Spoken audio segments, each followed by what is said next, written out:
Good morning all of you. हमारे YouTube channel geography junction में आपका एक बार फिर हार्दिक स्वागत है। आज हम पढ़ रहे हैं विश्व स्तर की आर्थिक भूगोल में प्रमुख फसलें। अपन पढ़ने जा रहे हैं चाय व कॉफी के बारे में, यानी चाय या अपन कह सकते हैं कॉफी को कहवा, इनके बारे में, यानी इनकी क्या प्रमुख जलवायु दशाएं हैं, या इनके लिए मौसम कैसा होना चाहिए, या इनकी कृषि की जो प्रमुख विशेषताएं क्या हैं उनके बारे में, या कौन कौन से देशों में उत्पादक देश है उनके बारे में अपन पढ़ने जा रहे हैं। तो सबसे पहले बात करते हैं, जो ये चाय और कॉफी है ये पेय फसलें मानी जाती है, यानी इनका उपयोग चाय या कॉफी को पीने में किया जाता है। तो सबसे पहले बात करते हैं कि प्रमुख फसलें चाय व कॉफी या कहवा।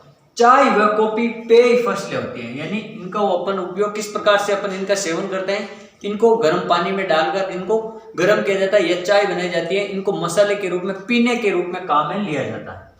फिर ये जो चाय है एक झाड़ी नुमा पौधा होता है, यानी ये बड़ा वृक्ष नहीं होता, ये छोटे छोटे झाड़ियों टाइप के पौधे होते हैं जिनसे अपन उनकी पत्तियों को अलग से इकट्ठा कर लिया जाता है। तो ये जो झाड़ी नुमा पौधा है इसकी लगभग ऊंचाई 1 से 1.5 मीटर तक होती है, 1 से 1.5 मीटर तक ऊंचाई होती है। और ये एक सदाबहार पौधा, यानी ये हरा भरा पौधा है, सदाबहार पौधा है। फिर अपन बात करते हैं चाय के जो प्रकार है, यानी चाय किस किस प्रकार की होती है। अपन कहते हैं एक काली चाय होती है, एक अपन कहते हैं ग्रीन टी यानी हरी चाय होती है, और एक होती है गट्टी चाय, ये तीसरे प्रकार की चाय है। तो अपन बात करते हैं काली चाय, जो किवंडित की करके प्राप्त की जाती है, यानी जैसे पत्तियों को इकट्ठा कर लिया जाता है, उनको सूखा कर फिर उनके ऊपर पानी डाल दिया जाता है और फिर उनको किवंडन प्रक्रिया के द्वारा बाद में इसको उपयोग लेने योग्य बनाया जाता है। और जो हरी चाय है ये बिना किवंडित यानी सीधे सूखे पत्ते को सुखा दिया जाता है और उनसे चाय बना दी जाती है। और गट्टी चाय का मतलब ये होता है, ये जो जितनी भी प्रकार की चाय है उनके जो घटिया किस्म की चाय होती है, उनकी जो पत्तियां होती है फिर उनको इकट्ठा कर लिया जाता है और उन पत्तियों को पीस कर सुखा कर फिर इनसे वापस एक अलग प्रकार से चाय बनाई जाती है, उसको अपन कहते हैं गट्टी चाय। मतलब घटिया किस्म की जो सबसे पीछे कचरे के रूप में जो बच जाती है ना, उस प्रकार की चाय होती है ना, उसको इसमें अपन उपयोग करते हैं, वापस उसको पुनः चाय के रूप में, पुनः पत्तियों के रूप में, यानी पुनः उनको छोटे छोटे पत्तों को अलग करके चाय बनाई जाती है। फिर चाय एक उष्ण व उपोष्ण कटिबंधीय जलवायु का पौधा है। चाय का जो पौधा है उष्ण व उपोष्ण कटिबंधीय पौधा है, यानी इसके लिए गर्मी भी आवश्यक है, यानी गर्मी और औसत तापमान ये भी होना बहुत जरूरी है। सबसे पहले बात करते हैं गर्मी व लगातार वर्षा की आवश्यकता होती है। एक तो वर्षा भी होनी चाहिए और ये गर्मी उपोष्ण यानी उष्ण प्लस पोष्ण, यानी गर्मी व वर्षा दोनों होनी चाहिए। और वर्षा की मात्रा कितने सेंटीमीटर तक होनी चाहिए। औसत वर्षा है वो 150 से लेकर औसत वर्षा कितनी 150 से लेकर लगभग 220 सेंटीमीटर तक होनी चाहिए, या 250 सेमी तक होनी चाहिए पर्याप्त। इससे ज्यादा होने पर वो जो चाय की फसल है वो खराब होना शुरू हो जाती है। लगभग औसत आपको 150 सेंटीमीटर से ऊपर वर्षा होनी चाहिए और 250 सेंटीमीटर तक ये जो चाय की फसल है वर्षा को सहन कर सकती है। इसके बाद में चाय की पत्तियां खराब होना शुरू हो जाती है, या चाय की जो फसल है या जो पौधा है वो खराब होना शुरू हो जाता है। फिर अपन बात करते हैं इनके लिए उच्च आर्द्रता होनी चाहिए भूमि में या वायुमंडल में। फिर भारी ओस होनी चाहिए, सुबह सुबह जैसे प्रातःकालीन जो ओस वगैरह कोहरा वगैरह होता है ना, ये इसकी फसल के पकने के लिए मुख्य दशाएं हैं। यानी एक तो अपन कह सकते हैं कोहरा होना चाहिए सुबह सुबह प्रातःकालीन, और हल्की हल्की ओस या भारी ओस होनी चाहिए जो सुबह सुबह पानी की बूंदों के रूप में अपन पत्तियों पे देखते हैं, वो वाली इसके लिए उपयुक्त दशा है। फिर अपन तापमान की बात करते हैं। तापमान कितने डिग्री तक होना चाहिए। 24 डिग्री से लेकर 30 डिग्री तक उपयुक्त रहता है तापमान, 24 से लेकर 30, क्योंकि इसके लिए थोड़ा अधिक तापमान चाहिए, उष्ण कटिबंधीय पौधा है। फिर बात की जाए अधिक हवा, यानी हवा भी अधिक होनी चाहिए। अधिक हवा यानी जब तेज हवा चलेगी तो इसके चाय के पौधों के लिए यह हानिकारक है। तेज हवा व जो ओले पड़ते हैं वर्षा के साथ में, ये जो चाय के पौधों को खराब कर देते हैं, या इनके लिए चाय की फसल के लिए ये हानिकारक दशा है। फिर अपन बात करते हैं चाय का जो पौधा होता है, चाय और कहवा आप कॉफी कह दो, ये जो पौधे हैं ये लगभग छायादार, यानी इनमें थोड़े इनके पौधों के लिए छाया होनी बहुत जरूरी है। यानी बड़े पौधे हैं ऊपर और उनके नीचे आप छाया में, उनकी छाया में चाय की खेती कर सकते हो। तो बड़े बड़े पौधों के नीचे जो छायादार जगह होती है वहां पर अपन चाय की खेती कर सकते हैं। फिर अपन बात करें कि जो चाय है ये ढालदार या सीढ़ी नुमा, जैसे पहाड़ी क्षेत्र है कोई, ये जैसे पहाड़ी क्षेत्र है तो यहाँ पर ये ढाल जो होती है वहां पर इसकी खेती की जा सकती है। सीढ़ी नुमा या ढालदार पहाड़ी क्षेत्रों पर इसकी खेती की जाती है और जहां पर जल की निकासी भी हो। फिर बात करते हैं अपन सस्ते श्रमिक होने चाहिए, क्योंकि जब चाय की पत्तियों को इकट्ठा किया जाता है, यानी चाय को तोड़ते हैं या अपन कहते हैं एकत्रित करते हैं, तो अधिक श्रमिकों की आवश्यकता होती है। तो अगर श्रमिक अगर महंगे होंगे तो चाय की खेती महंगी हो जाएगी, चाय की फसल की खेती करना, नहीं तो सस्ते श्रमिक होने चाहिए इसके लिए। फिर बात की जाए मिट्टी कैसी होनी चाहिए, गहरी व उपजाऊ मिट्टी होनी चाहिए, गहरी व उपजाऊ मिट्टी होनी जिसमें वनस्पतियों का अंश, अपन कह सकते हैं ह्यूमस की मात्रा अधिक होनी चाहिए। जैसे अपन कहते हैं कि ये जो चाय के और कॉफी के जो पेड़ पौधे हैं, तो जो झाड़ियां वगैरह होती हैं ये बड़े बड़े पेड़ पौधों के नीचे होनी चाहिए, ताकि वो बड़े बड़े पेड़ पौधों की जो पत्तियां हैं वो जमीन की मिट्टी के अंदर मिलकर ह्यूमस की मात्रा में के रूप में या जीवांश के रूप में अधिक हो, ताकि उपजाऊ मिट्टी उपजाऊ बनी रहे। फिर अपन बात करते हैं कि और उत्पादक देश कौन कौन से विश्व में। जैसे चाय के लिए मुख्यतः दक्षिण पूर्वी एशियाई देश, जितने भी दक्षिण पूर्वी एशियाई देश हैं वो चाय की खेती के लिए मुख्य रूप से हैं। जैसे अपन बात करते हैं चीन, विश्व की लगभग 1/3 यानी लगभग 30% चाय का उत्पादन चीन अकेला करता है 100 में से।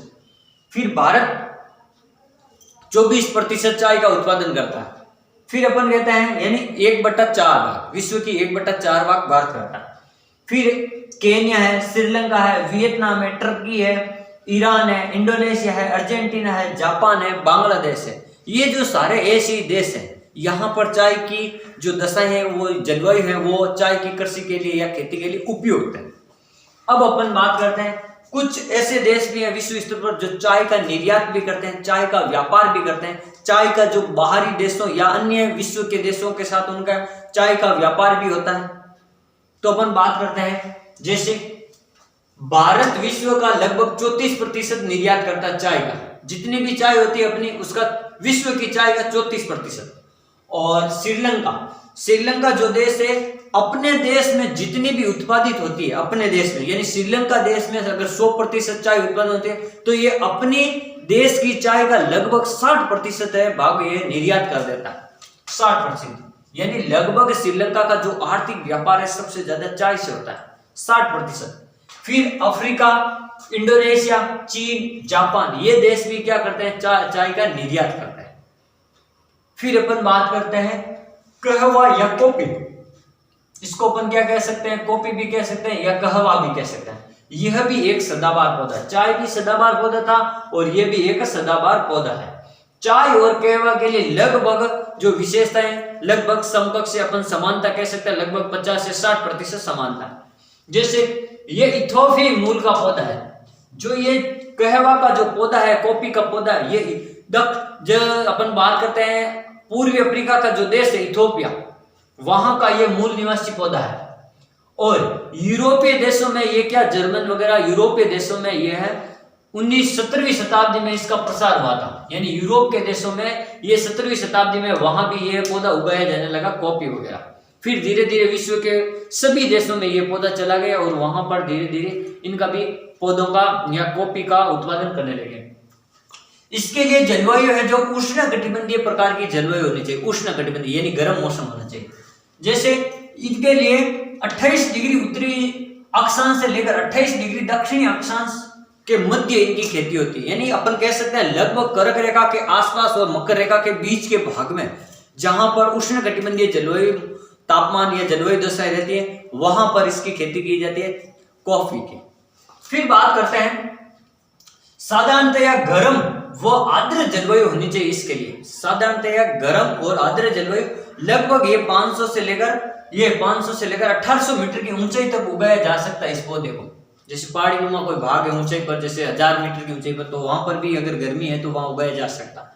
फिर बात की जाए तापमान, तो औसत तापमान तो 21 डिग्री तक होना चाहिए लगभग। कितना औसत तापमान आपको याद रखना, 21 डिग्री। और इसके जो चाय और कॉफी के जो ये पौधे होते हैं, इनको बचाने के लिए क्या करना चाहिए, इनके खेत में ही, यानी जहां चाय और कॉफी के बागान होते हैं वहां बड़े बड़े पेड़, छायादार पेड़ लगाने चाहिए, ताकि वो ज्यादा गर्मी नहीं सहन कर सकते ये पौधे। तो इनको धूप से बचाने के लिए क्या करना चाहिए, छायादार पौधों, या अपन कह सकते हैं छायादार पौधे लगाने चाहिए, या फिर छायादार पौधों की पत्तियों से इनको ढक दिया जाता है। अब बात करते हैं वर्षा की। वर्षा कितनी होनी चाहिए, लगभग 130 से 125 यानी 225। वहां पर थी आपके 150 से 250 और यहाँ पर 130 से 125, यानी थोड़ी वर्षा की मात्रा कम होती है यहाँ पर कॉफी में। और वार्षिक वर्षा पर्याप्त है 250 तक, 225 तक। और ताजी हवा व प्रकाश, यानी यहाँ की जो ताजी हवा है और जो सूर्य का प्रकाश है वो इनके पौधों की वृद्धि के लिए आवश्यक है, या ताजी हवा व प्रकाश, सूर्य के प्रकाश में पौधे जल्दी वृद्धि करते। मिट्टी, गहरी उपजाऊ मिट्टी होनी चाहिए जिसमें लोहा अंश व वनस्पतियों के अंश होने चाहिए। जैसे अपन कहते हैं पत्तियां वगैरह, जीव जंतु वगैरह जो जीवांश जो उपयोगी बनाते हैं मिट्टी को, या मिट्टी की उर्वरकता को बनाए रखते हैं, उनको अपन कहते हैं जीवांश या जैविक ह्यूमस, या अपन कह सकते हैं जीवों का अंश या पत्तियों का अंश अपन ह्यूमस कहते हैं। सस्ते श्रमिक उपलब्ध होने चाहिए इन क्षेत्रों में जहां पर कॉफी के बागान है। परिवहन की सुविधा उपलब्ध होनी चाहिए और परिवहन की पर्याप्त सुविधा उपलब्ध होनी चाहिए। और अब है किस्में, यानी इसके किस किस प्रकार की कॉफी की किस्में हैं। जैसे 3 प्रकार की विश्व स्तर पर मुख्य किस्में हैं। जैसे अपन बात करते हैं, एक होता है अरेबिका किस्म होती है, एक होता है रोबस्टा, एक होता है लिबेरिका। जो ये तीनों प्रकार की किस्में, ये भारत में तीनों प्रकार की किस्में पाई जाती है, लेकिन अधिकतर जो इन तीनों में से सबसे उत्तम किस्म की या सबसे अच्छी किस्म की जो किस्म है वो है आपकी अरेबिका। और अरेबिका का ही उत्पादन भारत में सबसे ज्यादा होता है, यानी अच्छी किस्म की कॉफी का उत्पादन होता है। अब उत्पादक देशों की बात की जाए अगर, तो उत्पादक देशों में बात की जाए, ब्राजील जो विश्व का 1/4 भाग यानी 25% कॉफी का उत्पादन ब्राजील अकेला करता है। फिर वियतनाम, फिर कोलंबिया, फिर इंडोनेशिया, फिर भारत। और भारत में ना उच्च कोटि की अरेबिका प्रकार की जो किस्म होती है ना कॉफी की, उसका उत्पादन ज्यादा होता है अरेबिका प्रकार की।